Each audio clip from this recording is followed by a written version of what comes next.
Hey, hello. Welcome everybody to today's webinar, Creating a Winning EHS Compliance Game Plan, brought to you by Dakota Software. My name is Bob Kimball. I'm the Director of Marketing here at Dakota. I'll be your moderator for today's event, and I'd like to start by thanking everyone for joining us.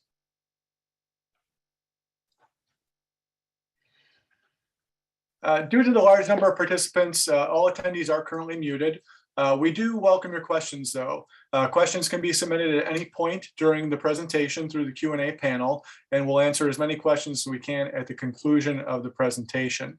We're also going to conduct a few short polls because we do want this to be interactive. So I know we have a number of Dakota clients on the call. I know we have people who are just kind of interested in EHS compliance management trends, technology solutions. So maybe we can start by just kind of utilizing the chat. Why doesn't everybody use the chat window, set it to everybody, and share where in the world they're coming from, or logging in from. I'll go ahead and get started. All right, I see someone from Denver, Alabama, North Carolina, another North Carolina, California again, great. All right, looks like we are all over the US. Fantastic. Well, thank you everyone for joining us from wherever in the world you are. Oh, another Ohio, that's great. Cincinnati in the house. Sorry about the football team. It was a good game. All right, let's move on. Before we begin, again, we want to do just a short poll. We want to kind of get our finger on the pulse of who the audience is. And we're going to start by asking a question, and then we'll go ahead and share these results. What we want to know is what your current greatest EHS challenges are. So you should see a poll on your screen right now. This is a multiple choice. You can choose all of the ones that apply to you. And we'll give everyone 20, 30 seconds to fill this in, and we'll go ahead and share those results out. So we, like I said, can kind of see what the audience is feeling and where everyone's coming from.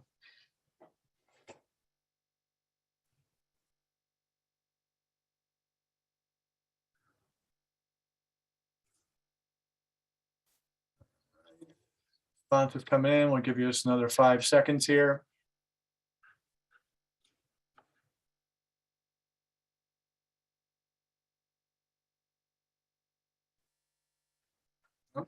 Still changing, still shifting. All right, and here we go. We'll go ahead and update that now.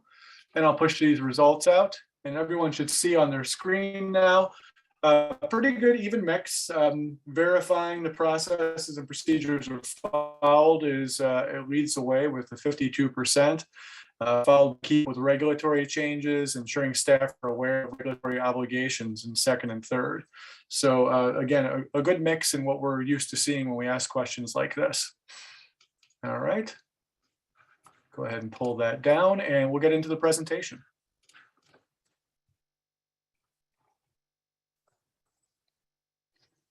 All right, so today's agenda, which includes presentations from Dakota's EHS and product experts, will last about 50 minutes.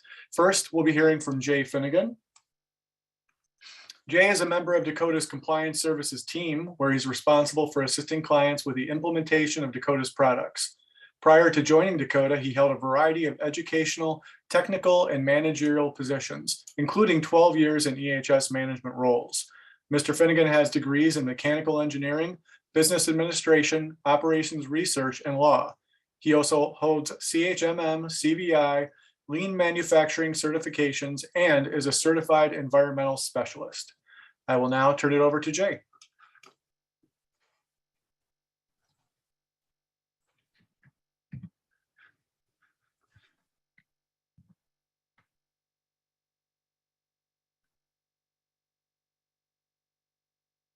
There we go. Welcome all. So the first thing we're going to do is we're going to talk a little bit of the past. We're going to start out with OSHA. We'll also talk EPA in a minute. So these are some statistics from calendar year 2021, where we can see the total number of inspections. There were actually another 3,300 or 3,400 where they raised no violations at all. So there were over 60,000 altogether. But where they actually add penalties, because sometimes OSHA doesn't issue a penalty, about 55% of the inspections, we see total violations, 112,000, total penalties, 340 million. And then if you just do some of the statistics, you know, an average of 4 violations per inspection, average penalty, $10,000, $11,000, an average per violation about 3,000. I will note that these statistics are based on the initial violation and penalties. These are not the negotiated settlements, many of which are still being negotiated. Comment that OSHA has about 1,800 inspectors, but they are asking for 155 more inspectors. And where these inspections are coming from, you can see 42% of them are planned, and with another 41% combined, either the result of a complaint or a referral. Referral meaning, for instance, EPA came on site and they did an inspection. They saw something they thought was wrong, so they referred your facility to OSHA, who then comes on site. And so the complaints and the referrals remain really the single biggest risk to a facility. The top violations in this time fiscal year 2021, this is something OSHA publishes every year. In this last year, respiratory protection was the #1 general industry standard. You see the number of violations, and that was because of COVID-19. There were lots and lots of employers, mostly in the healthcare industry, who were implementing respiratory protection and respirator requirements, and they were not putting in the programs with the rigidity that OSHA demands. And then a very common one is hazard communication, lockout, tag out, the power industrial trucks, and machine guarding. Now, the most common violation overall was out of the construction standard, fall protection. And year in and year out, that is the #1 violation. The largest penalties for the fiscal year on the construction side was this Atlantic Coast Utilities at about $1.25 million. And on the general industry, it was the General Aluminum Manufacturing, coincidentally in Ohio, also about $1.25 million. Theirs was mostly lockout, tagout, and machine guarding. EPA is a little trickier to get statistics, and the reason is because of that map. Everywhere where you see a green jurisdiction, it means EPA has delegated the primary responsibility for air, for water, and for land, basically waste, to the individual state. And there's an awful lot of green in that map. All the other colors means that EPA has retained jurisdiction over one or more of the media. But so the result of that is to try to get good statistics on the environmental side, you really have to survey a ton of states. But what we can see from US EPA, when we take a look at the civil penalties over the last 5 years, of course, we had the massive penalties that came out of the Deepwater Horizon disaster in the Gulf of Mexico. Then in 2017, we had Volkswagen with its pollution control defeating software, which was a large penalty. And in 2021, the biggest penalty went to Toyota, 180 million. And they were not following through, not submitting certain reports. They were not following through with some of the pollution control information that they were supposed to be doing. And that resulted in that $180 million fine.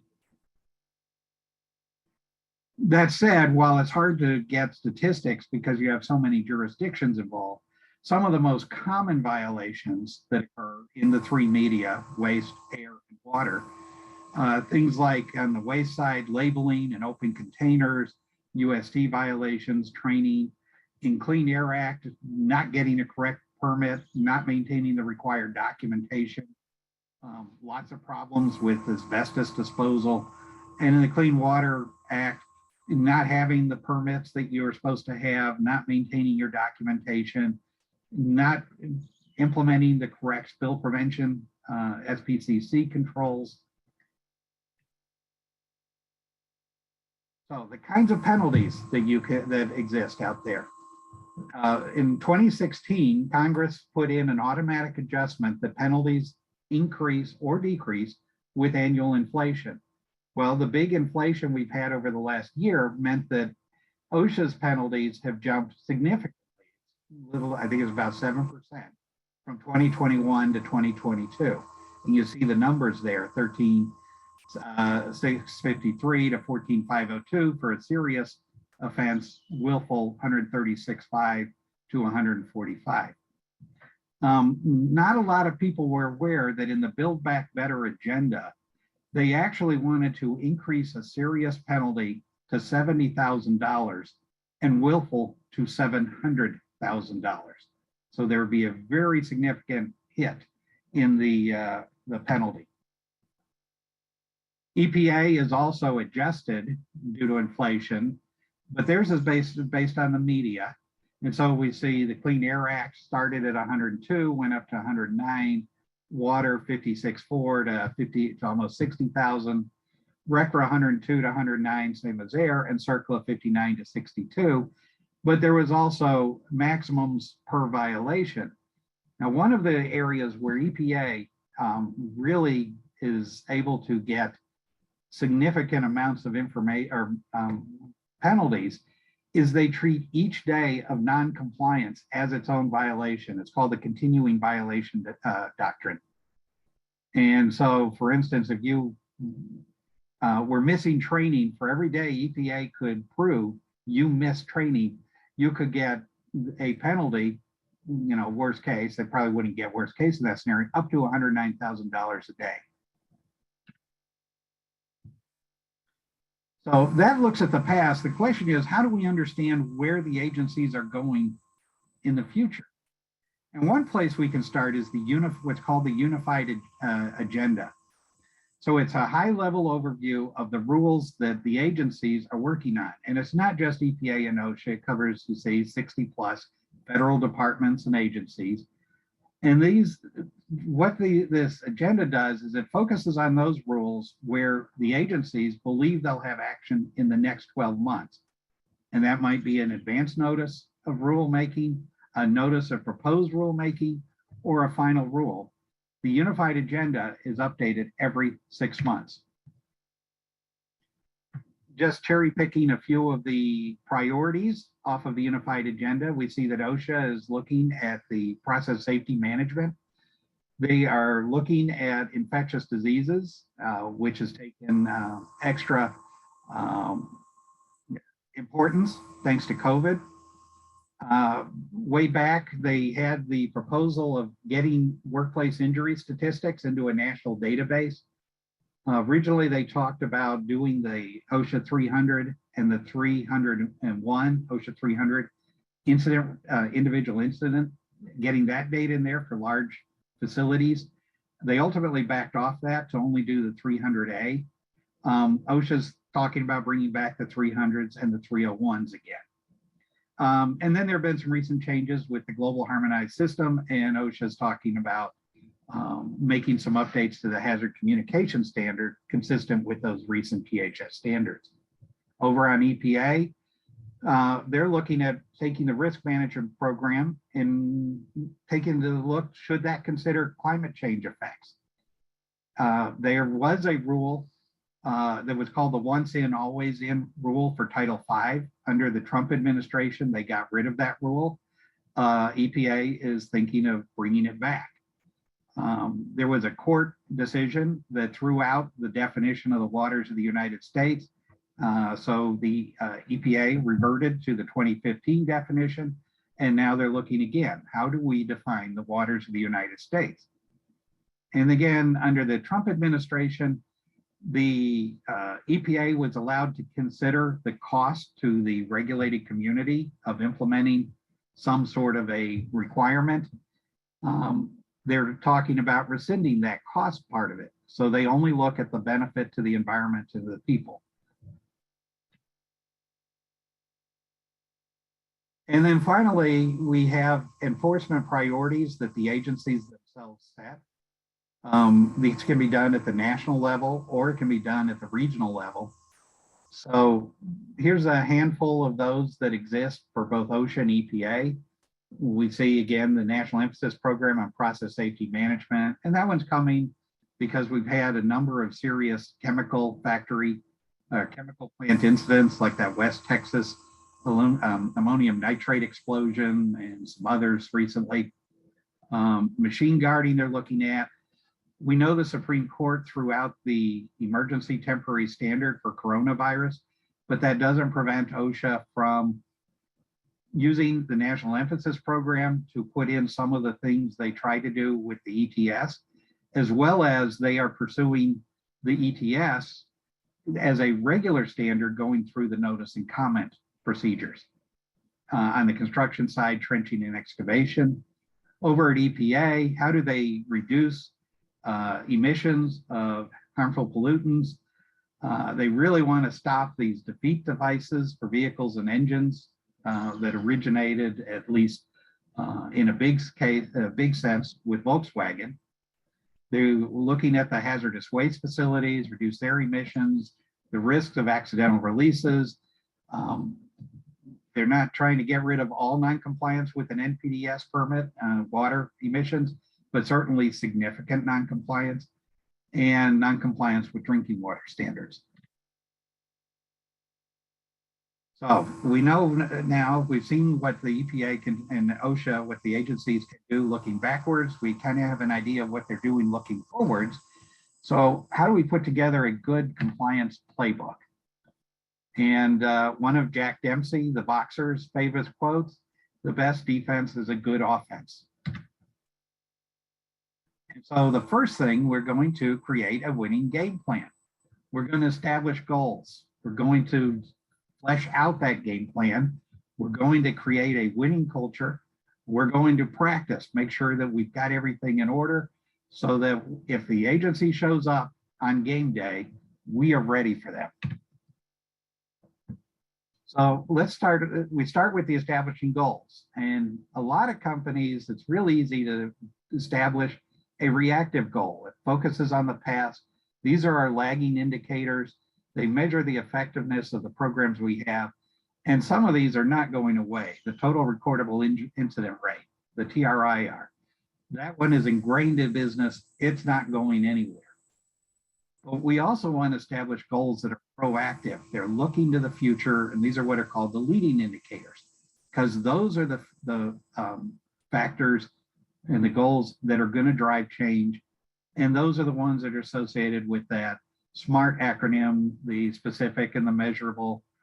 And I lost my notes here. They've got to be timely. And again, I can't remember what the other two stand for. We have to have a game plan. The agency, you see how quickly the regulations have increased, how many are out there, and these are just from the EPA, the number of changes. How do we stay on top of these? And then we've got the state exceptions, and then we've got the local jurisdiction rules that are out there. How do we understand which ones apply to us? Do we have all the permits we need? Do we understand our reporting obligations? Are we maintaining the documentation? And then we need to understand this is not a static world that we live in. And we have to adapt, just like on the ball field. You have to adapt to the events of the game.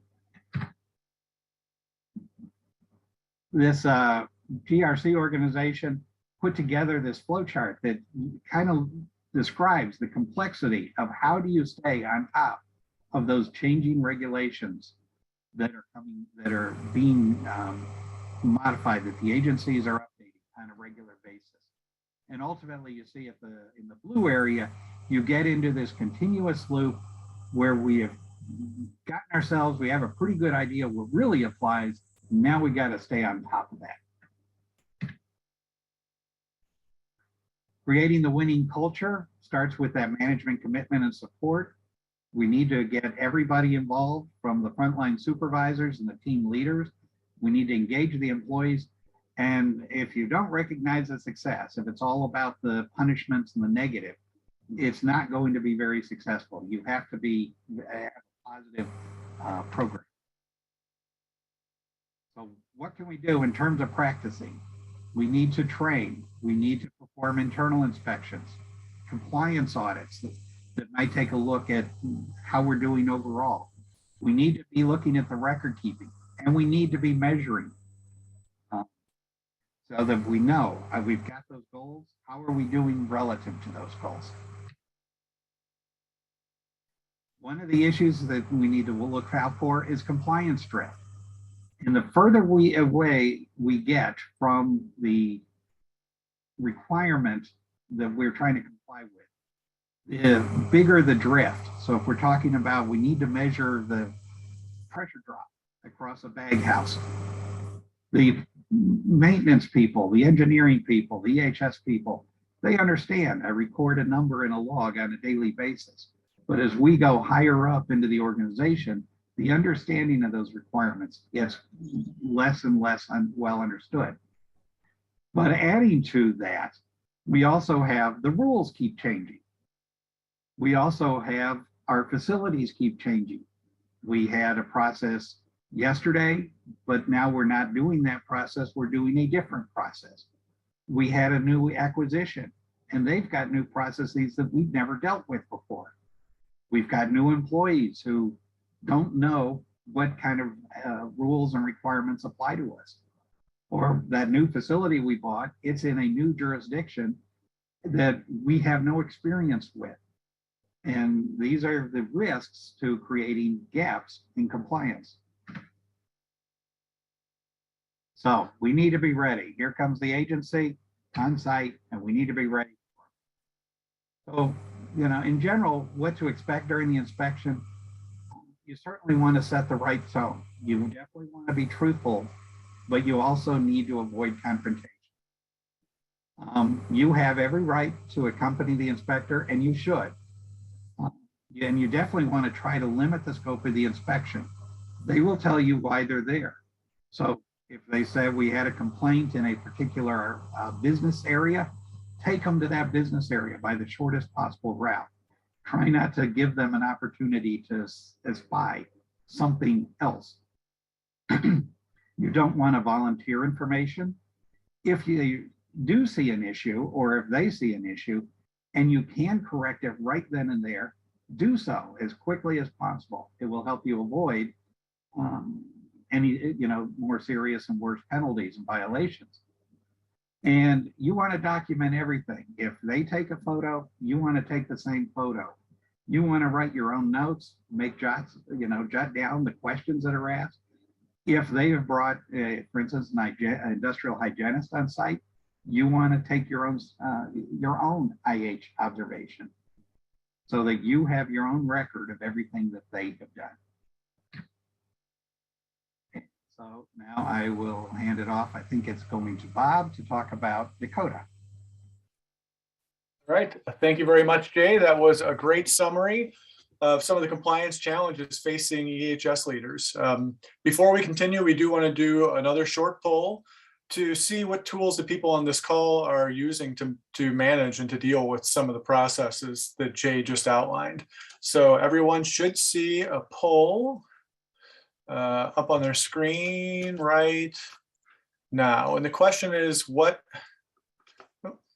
there we go. The question is, how are you currently managing EHS compliance? And this is another multiple choice. You can choose all of the options that apply to you. And we know that people are doing a little bit of everything out there. So we'll give everyone just 20-30 seconds to answer this poll. Then we'll go ahead and we will share the results out again.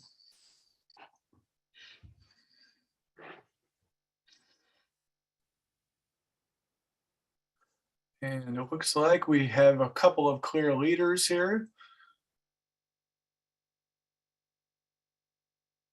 All right, interesting watching these come in. We'll give everyone just 5 more seconds, and then we'll go ahead and close this out and share. Okay. And everyone should be seeing those results now. So a lot of manual stuff going on that's never seems to end. Spreadsheets, manual processes are part of what all organizations do. Commonly available tools also very, very popular. And we got a nice mix of people who are doing custom built, some commercial solutions, and a few Dakota clients on the call as well. So that's interesting to see that the difference in the processes out there, and continuing to be a lot of manual work out there for managing these processes. So let's go ahead and move on. I'll pull that down, and we'll go ahead and move on to the next presenter. All right. So next we'll be hearing from Cody Burke. Cody joined Dakota Software in 2013 and has spent 5 years in business development, where he introduced organizations to Dakota solutions. In his current role as solutions consultant, he leads product demonstrations focused on aligning the software solutions to individual company needs. Cody has made numerous presentations on EHS data management systems while working with companies of all sizes and industries.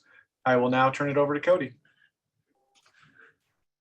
Great, thank you very much, Bob. I saw there were a number of Dakota users on the call with us today. That's great. For those of you that use Dakota, some of what I'm about to present may not be new to you, but certainly good to see as a refresher. And basically what establishing a good EHS compliance game plan comes down to is enabling a proactive approach, something Dakota Software is certainly known for. We've been around for over 30 years. That's actually the oldest provider of EHS software. So since 1988, we've been working with our active user community, which spans the globe, to help design, develop, and implement our solutions, helping them to outline their regulatory obligations and compliance plans, to track compliance activities and corrective actions to ensure that due dates are never missed, and also utilize a set of out-of-the-box audit protocols that are tied to a regulatory knowledge base, assisting auditors and verifying compliance. How exactly do we do this? Is through a three-pronged approach. So yes, Dakota Software is actually a software provider. Our software is referred to as the ProActivity suite. It is a web-based system which offers our solutions via any modern internet browser, a very scalable modular applications that are supported by the two bottom pieces of the triangle that you see here. First is curated regulatory content. Our team of analysts in-house monitor the Federal Register and other sources of regulatory information. They curate that information into mainly actionable summaries and audit protocols, organize it within a decision tree that helps assess regulatory applicability. The third piece is called compliance services. Jay actually represents this team. He's a member of this team. They average over 20 years of experience and had used Dakota when they were in industry. They now work directly for us, helping our clients become fully implemented and up and running as quickly as possible. So from the content perspective, again, what we're providing, plain language overviews, audit questions, and compliance tasks that are organized within a proprietary decision tree that really is comparable to like a TurboTax type of assessment, right? We're in tax season now. Some of you may have used this application. It walks you through a series of yes or no questions. And by the end of that exercise, you'll be left with a facility-specific compliance profile that shows all of the regulatory requirements that apply. We then continuously enrich and update the regulatory library, providing monthly notifications as regulations change. We'll highlight the exact regulations within the database and highlight the exact text that has changed within our plain language overviews. At the same time, users can receive email alerts anytime there happens to be an action forcing or proposed regulatory change that is deemed meaningful based off of this applicability analysis that's set up in the software. So we focus this analysis, this regulatory coverage at the US federal level, where there's over 100,000 action forcing citations. And because we're constantly monitoring for changes, we typically see about 5,000 revisions annually. That does depend on the administration. But beyond the federal requirements, you also have the ability to utilize US states information. I saw we have a good mix of people from all across the US here today. That information is available on an exceptions basis. So anywhere where the state requirements are more stringent or would differ from the federal, as well as some additional topics such as management system standards, special topics if you fall into specialty industry categories like construction, mining, and so on. And then for those of you that might have operations outside of the US, international jurisdictions can be included as well. You even have the ability to insert custom information, maybe coming from a local permit requirements or organizational policy. So it really does have the capacity to become one single repository for all of your regulatory requirements. So in looking at general EHS compliance software, a key challenge to implementing systems like this is getting the right information, the right content in the right places for the facility folks to know that they're doing the right thing. So if you don't have a system that comes with the integrated regulatory content like Dakota's offering, you may, initially identify it's pretty difficult to get this content in. It could be a huge time investment, not only to source the right information, but to organize in a way that you can import it into the system. It can become stale rather quickly. So, when you do happen to get content into a system like this, either you have to turn around and update it on some frequency, repurchase that information, or assign somebody internally to spend time and effort to keep the content up to date. Not to mention it's difficult to right size the tasks. So there's too many tasks with no consideration of site specific priorities and the regulations that ultimately apply. And then a combination of these three challenges can lead to end user rebellion. If there's a low competency in the accuracy of tasks and the understanding of site priorities and regulatory obligations, then users can ultimately end up rejecting the system. So where Dakota comes into play and what makes our solution so valuable is, we're feeding the regulatory content into the system, which of course allows you to take advantage of the onboard, ready to go regulatory content to maintain that information, which is provided by Dakota through the continuous updates, to utilize the site-specific applicability analysis that's integrated into the technology to make sure that you're deploying the right tasks at the right facilities, and then also the plain language guidance that the end users can take advantage of right at their fingertips across the whole suite of applications. So speaking of those applications, I'm going to now get into an overview of the ProActivity suite and how it can specifically be used to address this proactive compliance approach. So again, we're feeding the regulatory content into the software. And the first application where that really comes into play is Profiler. This is the tool where you'd be presented with a series of yes or no questions. By the end of the exercise, you're left with a list of all of the regulations that apply to you. And then from there, we continuously monitor for changes and update you as new action forcing and proposed requirements are being introduced.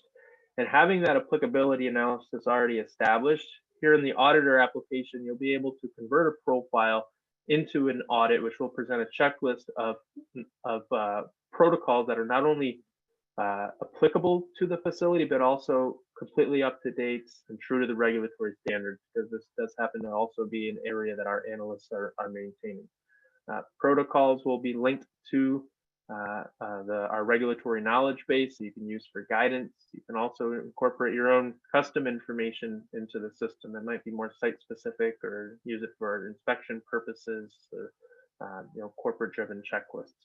Findings coming out of an audit can be transferred directly into Tracer, along with what we call corrective action or compliance task plans. So one of the more proactive approaches to compliance, rather than a backwards looking view that an audit would be, is once you've identified the regulations that apply to you, you can then create forward-looking compliance task plans, attach those plans to the requirements that are driving the activities.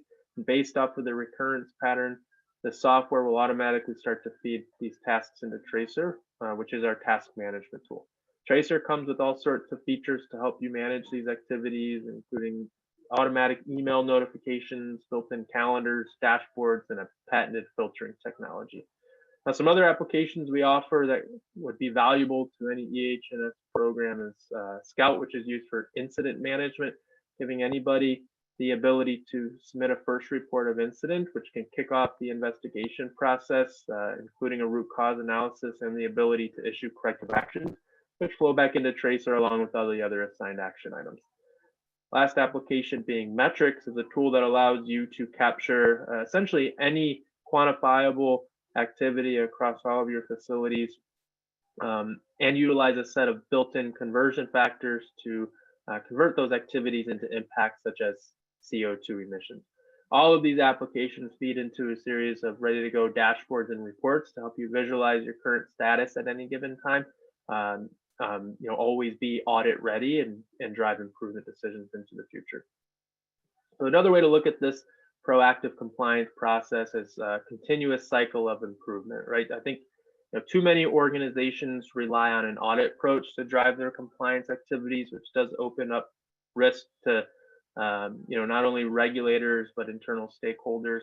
So in order to really be compliant and be in compliance and have your game plan ready, you need to have a proactive approach that does take advantage of the integrated regulatory content that Dakota is sourcing, allowing you to establish that site level applicability analysis and set of compliance tasks and actions that need to be carried out across your facility.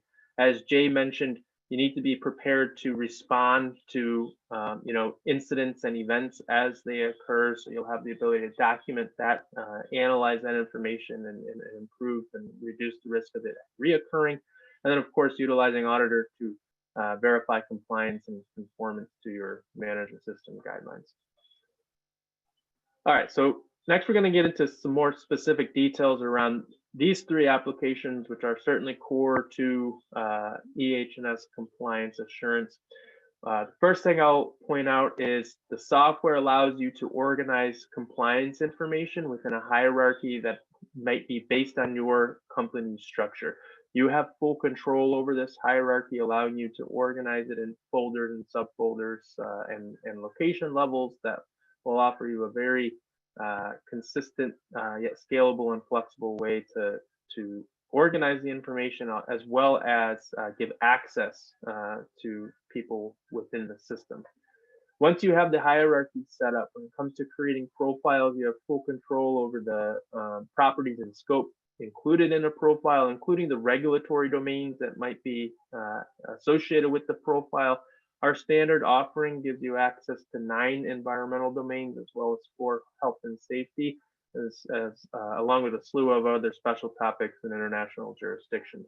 At the states level, you can designate a state jurisdiction, which will populate the exceptions. You can enable a specific change tracking date, which will actually highlight regulatory changes as of the date that you select. It could be any of our previous monthly releases dating all the way back to 1995 currently is available. And then also we have custom info sets that can be applied. That will help you to add and maintain custom information and organize it in a way where it'll only be displayed under certain conditions, like for a specific site like Houston, Texas, or a division or the main company as a whole. These profiles are intended to be evergreen, meaning once they're set up, they'll remain in existence, and that applicability will automatically transfer from version to version as we update the regulatory content. And it only requires maintenance or updates from you as regulations change and we process those changes. The software will expect you to review and acknowledge the change, or if something at the facility changes, you'll have full capability to go back into the profile, re-answer applicability questions related to that change. In looking at an existing profile, there'll be a profile gauge, which will provide a visual display of completeness. It's going to show you in gray up here at the top the amount of regulatory requirements you've already identified as not applicable. And then it also shows visually the amount of applicable or relevant citations in green, and in yellow, the domains of unknown applicability. So these are areas where there's still some applicability questions that haven't yet been answered or addressed. And in answering those questions, you'll be able to utilize a consistent structure of the regulatory domain. So you can see in this case, we're looking at equipment safeguards, and it's organized in a way you can easily locate specific areas of that topic. The applicability questions contain links for regulatory assistance. So as you're answering the questions, if you had some need to clarify whether it be the term, the official definition of a trolley, for example, or what is it asking specifically in 29 CFR 1910.179 subpart B, you'll have access to our reference library there. You also have the ability to add an explanation, which will capture tribal knowledge and information related to, well, why did we answer this originally the way we did? Because with these being evergreen 5, 10, 20 years from now, regardless of who it is at the workplace looking to review the profile, they'll have access to all the information related to why it was set up originally. After the applicability analysis has been verified, you can leverage this set of requirements that are found to be applicable to create compliance plans. Your compliance plans will include a description of the task that needs to take place, the role or person that's going to be responsible, the due date for the task, as well as the recurrence pattern, because many of these happen to be done on a regular basis.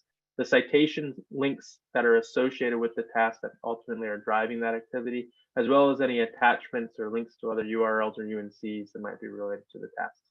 Tasks can be saved as templates or as part of what we call a corporate task library, allowing you to leverage existing tasks when deploying to additional locations across your organization. So that's a big time saver and tool that you can use to control tasks from a corporate level. Tasks linked to regulatory citations will also be flagged as needs review when linked citations change. So that's just another additional layer of protection that we provide you from a compliance assurance standpoint. Once the task plans are developed, it'll start to feed these activities directly into Tracer, where users will see them on their compliance calendar available for access and updated documentation when needed. Regulatory updates are going to be processed. So I've mentioned already a couple times, we update on a monthly basis. Changes will be identified with green triangles when there happens to be a change to citation at that folder level. You'll also see in green text the exact citations that have changed, and then in green text within our actionable summaries, the exact change to that citation. The other way that changes will be processed are through daily email alerts. These email alerts will be sent based off meaningful changes, referencing the applicability within the profiles that exist in the software. Changes that are meaningful include action forcing, proposed applicability changes, as well as new materials as they're introduced all through the Federal Register. Now, once the profiles are set up, or really any time during your use of the ProActivity suite, you can also use Auditor to verify compliance. This offers the same consistent regulatory structure that we saw in Profiler, organizing the domain in a way that allows you to easily access specific topics. You can use Auditor to conduct all sorts of types of audits, including gap assessments, compliance audits, inspections, and so on. Audits can be built from profiles, in which case they would leverage that applicability analysis you set up in the first place, or you can build an audit directly in Auditor, in which case the protocol would be based on the applicability no matter where you're building it from. Once the audit is set up, checklist questions are written in a way that will allow you to answer with a yes or a no. A no indicates you're out of compliance. It produces a red flag, and it will remind you to add a response to your audit protocol identifying the finding. Protocols are available in dual language as well. If you happen to have operations outside of the US and you're using regulatory content from a jurisdiction that might not be English speaking as their native language, a lot of times we'll provide what we call dual language, where you'll see a English version of the protocol, and then right below that highlighted is the local language, in this case Spanish for Mexico protocols. Those findings that will lead you to documenting a response will allow you to document not only your finding, but priority, root cause, the corrective action plan, due date, cost, and responsible person for fixing the issue. And upon completing the audit, you can transfer these issues into Tracer for management of the activities. So again, Tracer accumulates assigned activities for multiple applications, giving you this centralized global task management system that will house recurring tasks from Profiler, audit findings associated with corrective actions from incidents, and even tasks that can be added directly to Tracer to manage and track due dates. The system gives you a consistent ability to view tasks instead of lists that share common data elements, drillable dashboards, as well as set up alert capabilities that will trigger emails automatically based off of predefined criteria. So in viewing from a global perspective or divisional or even site level, you'll have access to dashboards such as this example here, which will give you an at a glance status of your compliance activities, where they're coming from, their current status, who's responsible, when are these due, and which regulatory domain they might be associated with, for example. These are completely customizable dashboards in terms of the fields and areas that you're looking at and how the data is presented. And I think that's it for my presentation. From here, I'll turn it back over to Bob. All right, thank you very much, Cody. That was a great overview of Dakota's compliance management tools and how they relate to the various challenges that Jay outlined earlier. So I'll leave the summary up on screen here. I'd like to remind everyone that we have a couple of questions that have come in. You can go ahead and ask some more questions. We'll get to them in just a minute. I do want to launch one more short poll, and this really is just for your feedback. How did we do? How did this, the content of this webinar line up with what you were expecting from it today? And what other types of things might you want to see in the future? So we'll go ahead and launch this poll. And if everyone could just take a minute to go ahead and fill that in, that would be great. And then we'll leave you with a summary here, and then we'll move into Q&A in just a moment.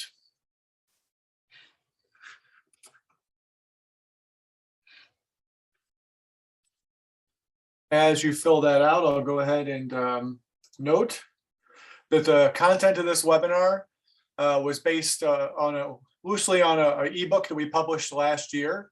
It contains infographics and other helpful information related to regulatory enforcement and trends, as well as more information on the 5 steps that we outlined here today.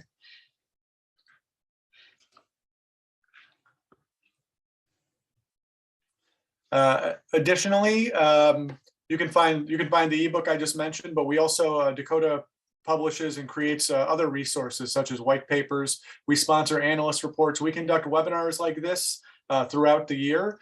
You can find those all on our website at the URL you see there, which is www.dakotasoft.com/resources. And the final piece I'd like to focus on before we get into QA, Dakota recently, so Cody outlined one of Dakota's uniquenesses is that we have this in-house regulatory team that distills, translates the regulatory requirements and feeds them into our tool. We've recently made regulatory alerts available to the EHS community at large. And what those are is email summaries that can contain those plain language summaries, action forcing changes. It lists the affected citations, and it features hyperlinks to the full text regulations. So you can sign up for those on our website at the URL you see there, dakotasoft.com alerts. And thank you for, I'll go ahead and end that poll. Thank you everyone for sharing your feedback, and we'll go ahead and move into Q&A now.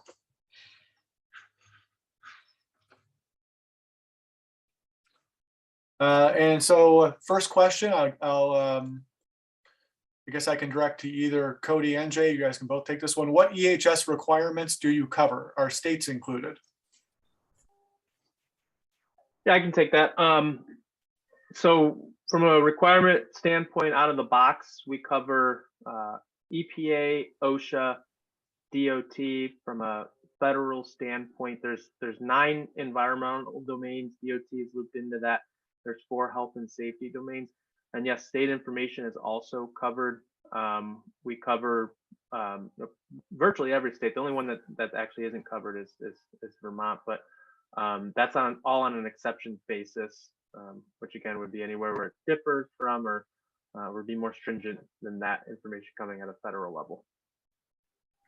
And I'll add to that while it's not covered directly, there are a lot of nuclear requirements that show up either in our environmental or the health and safety. So there is also some nuclear in there, NRC. We do have a number of special topics as well that can always be included in subscriptions. This includes MSHA for mine safety, pipeline safety, construction safety, some offshore SE type regulations. Cal OSHA is considered a special topic. I'm probably missing a couple others as well, but Yeah, Texas Air and Texas Health. Okay, great. We had another question come in, and it's related to the setup of Profiler. The question is, do you recommend setting up Profiler by work area or by safety topic? Example, lockout, tagout. Jay, maybe you want to take that? Yeah, we do not recommend setting it up by safety topic. And the reason is you set up a profile, you select only the lockout, tagout for domains. When a regulatory update comes in, it's going to bring all those domains you didn't answer back into your module. And so we actually recommend, if you're going to set up a profile, do the entire profile. Now, if you're going to do an audit, that's fine to limit to lockout, tagout, or power industrial truck.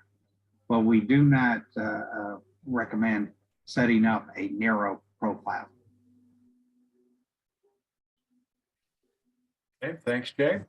We have another question around pricing, or a question about pricing, and they want to know, do we charge by user? Cody, you want to take that one? sure. So our subscription model is largely based off the solutions that you're looking to get access to. So it's a very modular suite of applications. They do obviously play very well together, but you can pick and choose what you ultimately subscribe to. And then we do give you unlimited users, unlimited access to those applications.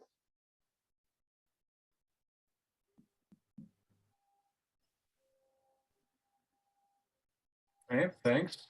I see another one just came in. I think this might be a follow-up then. So one profile to cover the facility and all processes, and then break out for audits by room or work area. Jay, you want to elaborate on that? Yeah. So the other piece that comes into play is, as Cody said, there are like 13 standard modules, 9 in environmental, 4 in safety. Some facilities, this is typically the larger ones that have a large EHS staff, they will set up a profile that has 1 module per profile. At the other extreme, you could take all 13 of those modules, put them in a single profile. And particularly when you're using compliance tasks, you can get into some performance issues. So we would normally recommend that you do something like there'll be an environmental profile and a safety profile, and maybe there might be an other profile where you might put security, facility security, and transportation. TSCA might even go in that if it's not really handled at the site level. So that's kind of how we'd recommend setting up the profile. Now, if I've got this profile that is a health and safety profile, and it's got all those 4 modules in it, if I only want to audit my lockout tagout, when I create the audit based on the profile, at that point, I can turn off the domains I do not want to include. So I would turn off the worker safety, lockout tagouts, and equipment safeguards, turn off worker safety and chemical and physical exposures. And then under equipment safeguards, I would also turn off the parts of that I don't want, like machine guarding. And so then when the audit is created, it only has my lockout tagout questions and content. So hopefully that gave that detail that individual was looking for.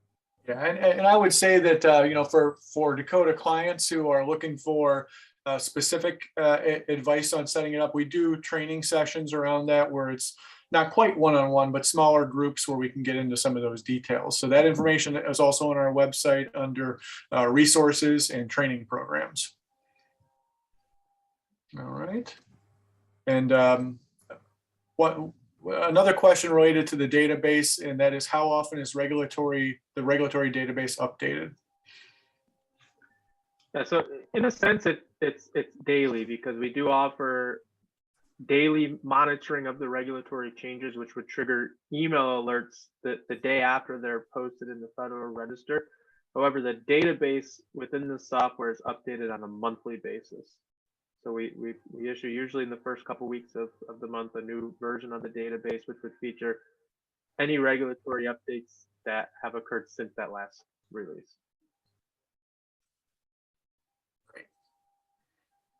Well, we are approaching the top of the hour. We will pause for one more minute and allow for any other questions that anyone has.